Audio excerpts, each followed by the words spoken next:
మన ప్రభు అయిన యేసుక్రీస్తు వారి యొక్క ప్రశస్తమైనటువంటి నామములో మరొక దినాన్ని ప్రభు అనుగ్రహించి కృపా వాక్య ధ్యానాన్ని చేయటానికి, ఆ ధ్యానములలో బలపడటానికి ప్రభు ఇచ్చినటువంటి మంచి సమయాన్ని బట్టి ప్రభుకు స్తుతులు చెల్లిస్తున్నాను. ప్రతిరోజు కూడా దేవుని యొక్క వాక్యాన్ని, కృపా వాక్యాన్ని వింటూ బలపడుతూ ప్రభు మార్గాన్ని అనుసరిస్తున్నటువంటి ప్రతి బిడ్డకు కూడా ప్రభు పేరిట వందనములు, ప్రభు పేరిట శుభములు తెలియజేస్తున్నాను.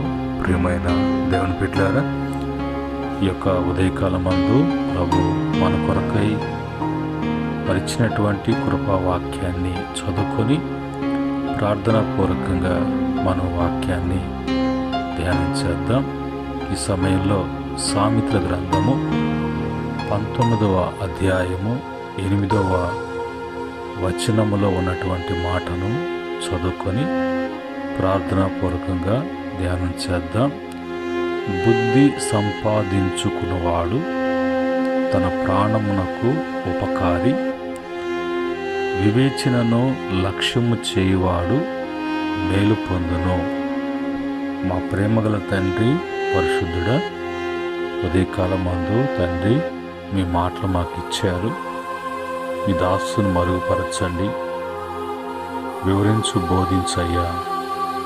ప్రతి బిడ్డ కూడా బలపడాలి, స్థిరపరచబడాలి, కృప దయచేయమని యేసుక్రీస్తు నామములో అడిగి వేడుకుంటున్నాము తండ్రి, ఆమేన్.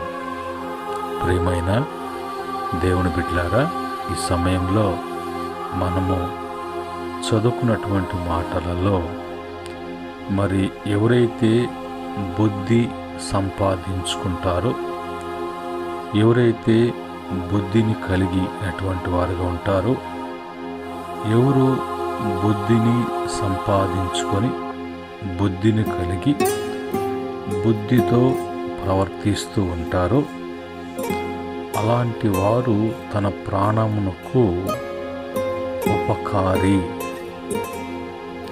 కనుక తన ప్రాణానికి అతను ఉపకారం చేసుకుంటూ ఉన్నాడు, మంచి చేసుకుంటూ ఉన్నాడు.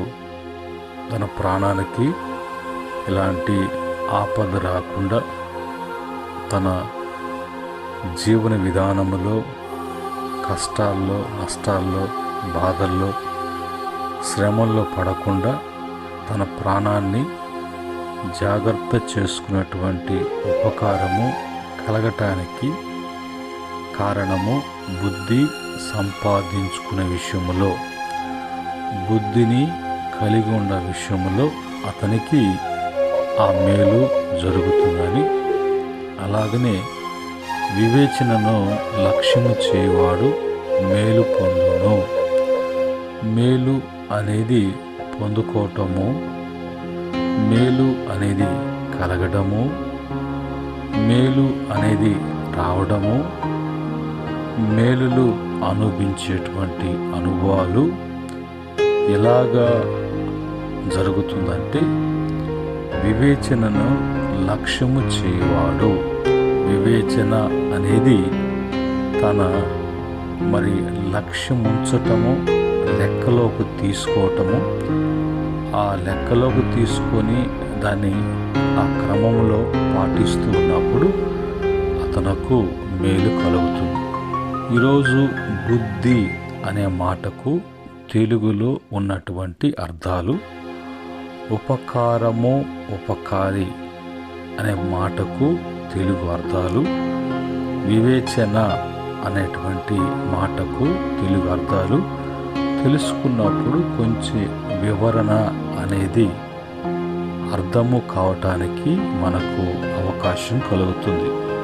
బుద్ధి అనే మాటకు తెలుగు అర్థాలలో ఆలోచన శక్తి, వివేకము, గ్రహణ శక్తి, ఆ విధముగా మరి సామర్థ్యము కలిగినటువంటి తప్పిదాన్ని గుర్తించే సామర్థ్యము అనేది ఈ బుద్ధి కలిగినటువంటి వారికి, బుద్ధితో ఉన్నటువంటి వారు ఇలాంటి పనులు చేస్తారు. ఉపకారి అన్నప్పుడు ఇతరులకు మంచి చేయవాడు, సహాయము చేసేటువంటి వ్యక్తి దయగలవాడు. ఇది తెలుగు అర్థము.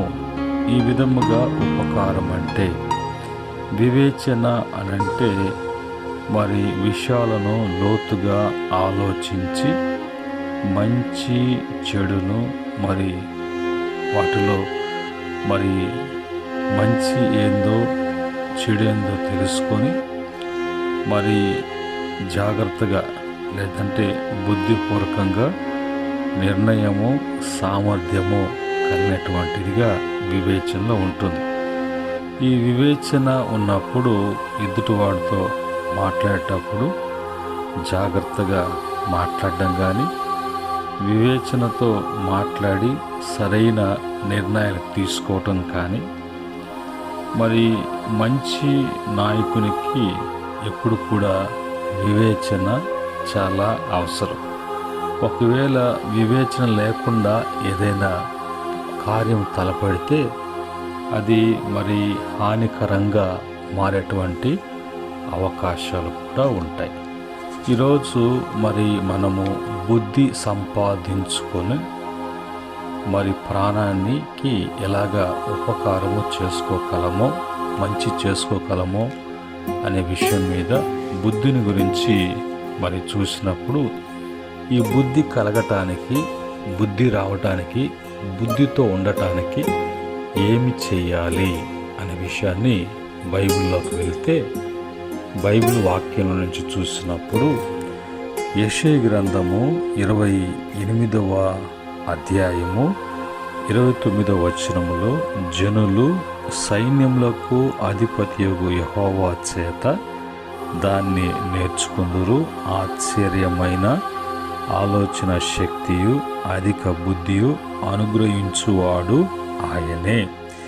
అధికమైనటువంటి బుద్ధి కానీ, ఆలోచన శక్తి కానీ మరి అది అనుగ్రహించేటువంటి వారు దేవాతి దేవుడు ప్రభువే మనకు అది అనుగ్రహిస్తున్నాడు. కానీ ఇది మరి ఎక్కడికి వెళ్ళి సంపాదించుకోవాలి, ఈ బుద్ధి అంటే ఏంటి, ఈ బుద్ధి విషయంలో ఎలాగ చేయాలి అనేది కాదు, కానీ ఇది ప్రభువే నీకు ఇస్తున్నాడు.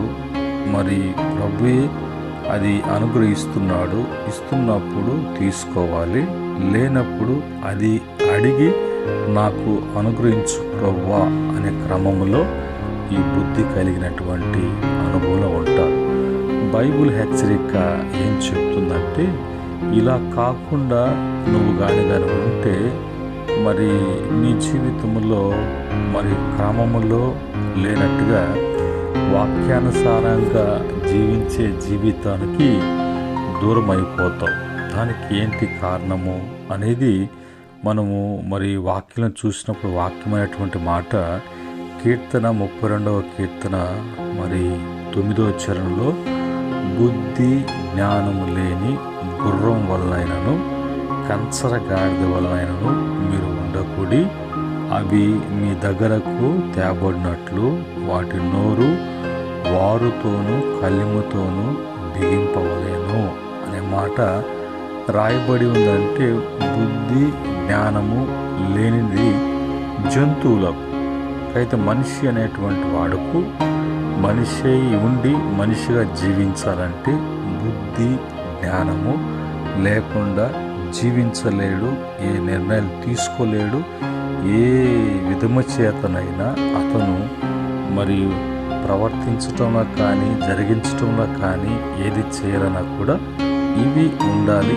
ఇవి దేవుడే అనుగ్రహిస్తున్నాడు. దేవుని యొద్ద నుంచి అడిగి పొందుకోవాలి. దేవుడు ఇస్తున్నప్పుడు అది కలిగి ఉండటానికి మరి సంసిద్ధం కావాలి. రెండో మాటగా మరి సామెతల గ్రంథము 1వ అధ్యాయము 3వ వచనములో బుద్ధి కలగటానికి, బుద్ధి రావటానికి రాయబడినటువంటి మాటలు. జ్ఞానము లేని వారికి బుద్ధి కలిగించుటకును, యవనులకు తెలివియు వివేచనయు పుట్టించుటకును తగిన సామెతలు. 31 సామెత 31 అధ్యాయాలు ఉన్నాయి. ప్రతిరోజు చదువుతూ ఉండటానికి, చదివి అందులో నుంచి బుద్ధిని, జ్ఞానమును కలిగి ఉండటానికి ప్రతి ఒక్క బిడ్డకు అది అవసరము. ముఖ్యంగా యవనులకు అవి అవసరమై ఉన్నవి. ఆ కోణములో ప్రభు అనుగ్రహిస్తున్నారు. రెండవదిగా మూడవదిగా సామెతల గ్రంథము 5వ అధ్యాయం 1-2 వచనాలలో, నా కుమారుడా, నా జ్ఞానోపదేశము ఆలకింపము, వివేకం గల నా బోధకు చెవియొగ్గుము. అప్పుడు నీవు బుద్ధి కలిగి నడుచుకుందువు, తెలివిని బట్టి నీ పెదవులు మాట్లాడును. కనుక ఇప్పుడు రావటానికి మనకి కలిగి ఉండటానికి ఏమి అవసరమో, ఏ విధముగా అది మనకు ఇవ్వబడుతున్నదో ఆ క్రమంలోనే ప్రభు చెప్తున్నటువంటి మాట, జ్ఞానోపదేశము చేయబడుతుంది, వివేకం కలిగినటువంటి బోధించబడుతున్నది. ఇది నీవు చెవి ఒగ్గి వాటిని నువ్వు అంగీకరించున్నట్లుగా ఆలకించి వాటిని నీలోకు అన్వయించుకోవటానికి అనుసరించినప్పుడు అది నువ్వు బుద్ధి కలిగి నడుచుకోవటానికి, తెలివితో మాట్లాడటానికి సహాయం చేస్తుంది. అలాగనే బుద్ధి రావటానికి, బుద్ధి కలిగి ఉండటానికి, బుద్ధి అనుగ్రహించబడటానికి 4వదిగా సామెతల గ్రంథము 15వ అధ్యాయము 5వ వచనము 14వ వచనం చూసినప్పుడు, మూఢుడు తన తండ్రి చేయు శిక్షను తిరస్కరించును, గద్దింపునకు లోబడివాడు బుద్ధిమంతుడు. ఇప్పుడు గద్దింపు అవసరము, జ్ఞానోపదేశము, బోధ అవసరము. మనకి మన జీవితాలలో ఇవన్నీ కూడా ఈ క్రమంలో నుంచి మనము బుద్ధి నేర్చుకొని కలిగి ఉండటానికి ప్రభు సహాయం చేస్తున్నారు. ఆ విధంగా మనం పొందుకోవాలి. కానీ వేరే విధముగా వేరే ఆలోచనలతో ఎప్పుడు కూడా మనము ఉండకూడదని దేవుని వాక్యం ద్వారా మనకు తెలియచేయబడుతున్నది. తర్వాత 5వదిగా సామెతల గ్రంథము 28వ అధ్యాయం 7వ వచనములో, ఉపదేశము అంగీకరించు కుమారుడు బుద్ధి గలవాడు, తుంటల సహవాసము చేయవాడు తన తండ్రికి అపకీర్తి తెచ్చు. కనుక ప్రియమైన దేవుని బిడ్డలారా, ఇది ప్రభు మనకు ఏర్పాటు చేసినటువంటి క్రమం. ఈ క్రమములో బుద్ధి కలిగి ప్రవర్తిస్తున్నప్పుడు ఈ బుద్ధిని బట్టి మనకు కలిగేటువంటి ప్రయోజనాలు, అందువల్ల మనకు కలిగేటువంటి మేలులు ఏంటో బైబిల్లో చూసినప్పుడు, బైబిల్లో బుద్ధి వలన మనకు కలిగేటువంటి ప్రయోజనాలు 119వ కీర్తన 34వ చరణములో, నీ ధర్మశాస్త్రమును అనుసరించుటకు నాకు బుద్ధి దయచేయము, అప్పుడు నా పూర్ణ హృదయముతో నేను దాన్ని ప్రకారంగా నడుచుకుందును. ధర్మశాస్త్రాన్ని అనుసరించడానికి బుద్ధి కావాలి. ఆ బుద్ధి కలిగినటువంటి వారుగా బుద్ధితో అనుసరించినప్పుడు, బుద్ధిని బట్టి అనుసరించినప్పుడు పూర్ణ హృదయముతో ఆ ప్రకారంగా నడుచుకుంటూ ఉన్నప్పుడు ప్రభు యొక్క ప్రతి వాగ్దానము, ప్రతి ప్రభుకు దగ్గర కావటము, ప్రభు యొక్క ప్రేమకు పాత్ర కావటానికి, ప్రభు వలన కలిగేటువంటి ప్రతి ఆశీర్వాదము, ప్రతి వాగ్దానానికి వారసత్వము అనేది కలిగి ఉంటారు. రెండవదిగా 119వ కీర్తన 73వ చరణములో, నీ చేతులు నన్ను నిర్మించి నాకు రూపు ఏర్పరచెను, నేను నీ ఆజ్ఞను నేర్చుకున్నట్లు నాకు బుద్ధి దయచేయము. ఈ బుద్ధి దేవుడు దయచేస్తున్నప్పుడు అడిగి ఆ బుద్ధిని పొందుకోవటానికి కారణం ఏంటంటే దేవుడు నన్ను రూపించాడు, నిర్మించాడు, రూపునిచ్చాడు. కనుక ఇప్పుడు నేను ఎవరి బిడ్డగా, ఎవరి మనిషిగా నేను జీవించాలి, దేవుని బిడ్డగానే జీవించాలి. నేను దేవునిని ఇతరులకు ప్రకటించేటువంటి వాడుగా, చూపించేటువంటి వాడుగా ఉండాలి. అంటే ఆ దేవుడు ఎవరో ఆయన తెలియపరచడానికి ఆయన యొక్క ఆజ్ఞలలో నేను నడుచుకున్నప్పుడు నేను ఆ యొక్క బుద్ధి అనేది నాకు కలుగుతుంది. కనుక ఇప్పుడు ప్రభు వాక్యం ఏముంటుంది, మీరు లోకానికి వెలుగై ఉన్నారు కనుక మీరు క్రీస్తు యేసులో వెలిగించబడినటువంటి మీ జీవితాలు అనేక మంది మధ్యలో ఆ వెలుగు ప్రకాశించాలి. ఆ ప్రకాశించిన వెలుగుకు అనేక మంది ఆకర్షించబడాలి. పరలోకమున్నటువంటి మీ తండ్రిని మహిమ పరచబడాలి. ఆ మహిమ పరచబడుతున్నప్పుడు, గణపరచబడుతున్నప్పుడు తన ప్రతిఫలం అంతా కూడా తెలియకుండానే దైవికంగా, ఆత్మీయంగా మనకు ఇహమందును అనుగ్రహించబడుతుంది, పరలోకమందును అవన్నీ కూడా మనకు చేర్చబడుతూ ఉంటాయి. అది మనం తెలుసుకోవాలి.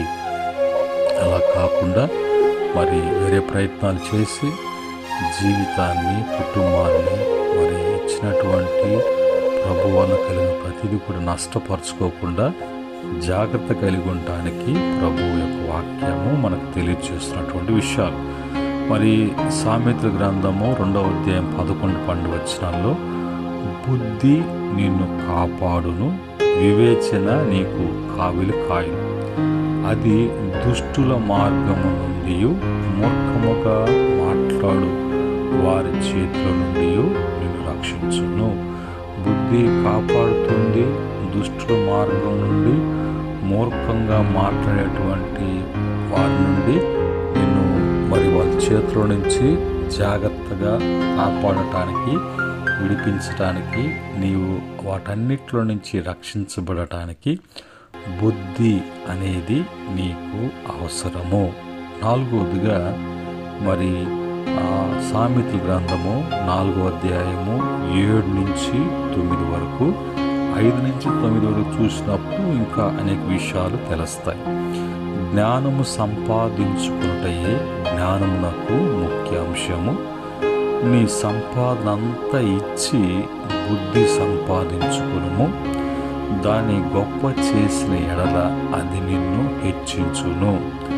దాన్ని కౌగిలించిన ఎడల అది నీకు ఘనతను తెచ్చును. అది నీ తలకు అందమైన మాలిక కట్టును, ప్రకాశమానమైన కిరీటమును నీకు దయచేయును. చూడండి, ఈరోజు ఒక బుద్ధి వలన ఎన్ని ప్రయోజనాలు కలుగుతున్నాయి. అలాంటి బుద్ధి విషయంలో ఎప్పుడు ఆలోచించేమో, అది కావాలా, ఇది కావాలా, ఇలాగుండాలా, అలాగుండాలా, అలాగ అనిపించుకోవాలా, అలాగ చూపించుకోవాలా అనేటువంటి ఆశయాలతో ఏదో చేయాలని తపన ఉంటుంది. కానీ అవన్నీ పక్కన పెట్టేసి ఈరోజు ఆ తపన, ఆరాటము, ఆ మంట అలాంటివి ఏవి కాకుండా ప్రభు ద్వారానే, ప్రభు వల్లనే నీ జీవితంలో నెమ్మదిగా అంతా కూడా సంతోషంగా, ఆనందముగా ఉండటానికి ప్రభు ఇచ్చేటువంటి బుద్ధి, ప్రభు వలన నువ్వు పొందుకోవాల్సిన బుద్ధి కలిగి ఉన్నప్పుడే నీ జీవితాలలో అంతా కూడా మేలు, మంచి జరుగుతుంది.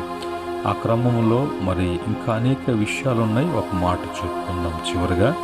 సామెతల గ్రంథము లో ఉన్నటువంటి ఒక మాట, ఆ సామెతల గ్రంథము 13వ అధ్యాయం 15వ వచనంలో, సుబుద్ధి దయను సంపాదించును, మంచి బుద్ధి ఉన్నవారికి అందరి ఎడల దయను సంపాదించుకును, విశ్వాసఘాతుకుల మార్గము కష్టము. అలాగనే ఇంకొక మాట ఏముందంటే, సామెతల గ్రంథము 19వ అధ్యాయం 11వ వచనములో, ఒక్కని సుబుద్ధి వానికి దీర్ఘశాంతమునిచ్చును, తప్పులు క్షమించుట అట్టి వారికి ఘనత ఇచ్చును. చూడండి, ఈరోజు బుద్ధి వలన ఎన్నెన్నో మేలులు అనుభవించటానికి ప్రభు మనకు ఎంత మంచి అవకాశాన్ని, ఎంత విలువైనటువంటి జీవితానికి మూల కారణము దేవుడు అనుగ్రహించేటువంటి బుద్ధి ద్వారా దాన్ని పరిపూర్ణం చేసుకోవటానికి ప్రభు కృప చూపిస్తున్నారు. ఈ కృపా గడియలలో కృపా వాక్యం ద్వారా మనకు తెలియచేస్తున్నారు.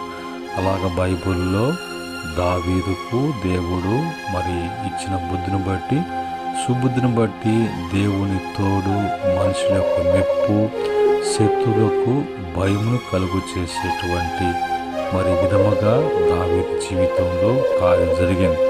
అలాగనే సొలొమోన్ జీవితంలో కూడా సొలొమోన్ అడిగాడు, ప్రభుని చిన్నవాడిని, నాకేమీ తెలియదు అన్నప్పుడు ప్రభు ఆయనకు మరి ఇచ్చినటువంటి బుద్ధిని బట్టి, జ్ఞానాన్ని బట్టి మరి ఆ రాజ్యాన్ని ఏలటానికి ప్రభు సాయం చేశాడు.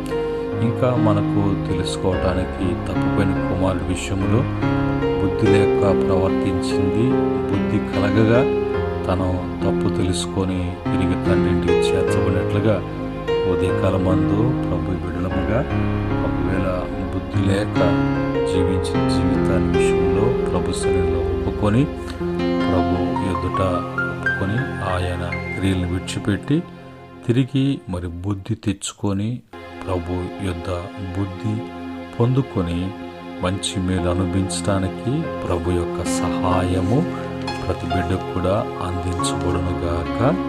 ఆమేన్. కృపగల తండ్రి, పరిశుద్ధుడా, మీకు వందనాలు.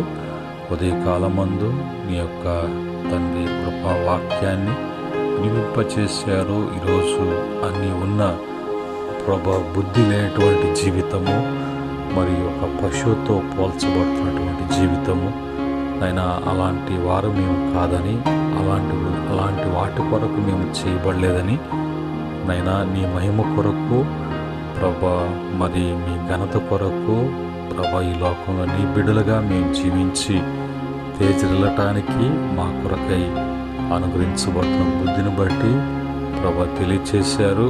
ఈ మాటలు ప్రభా ప్రతి బిడ్డ కూడా వింటుండగా బలపడటానికి, ప్రభు బుద్ధిని కలిగి ఉండటానికి, బుద్ధి వలన ప్రతి మేలు మంచి జరగటానికి సహాయం చేయమని ఉదయకాలం మందు బిడ్డల యొక్క ప్రతి పనులో కూడా మీరు తోడుగా ఉండమని మరొక ప్రభా వాక్య ధ్యానంలోకి వెళ్ళేంత వరకు బిడ్డల యొక్క కాపుదలను, భద్రతను ఉంచమని యేసుక్రీస్తు నామములో అడిగి వేడుకుంటున్నాము తండ్రి. ఆమేన్. పరమ తండ్రి, దేవుని ప్రేమ, రక్షకుడైనటువంటి యేసుక్రీస్తు కృప, పరిశుద్ధాత్మ యొక్క సహవాసం ఈ యొక్క మాటలు వింటున్న బిడ్డలకును, సకల పరిశుద్ధులకును, ఆయన దాసులకును సదా తోడై ఉండి నడిపించును కాక. ఆమేన్. దేవుడు మిమ్ములను, మీ కుటుంబాలను కలిగిన యావత్తు కూడా దైవికమైనటువంటి బుద్ధిని అనుగ్రహించి వర్ధిలింపచేయును గాక. ఆమేన్.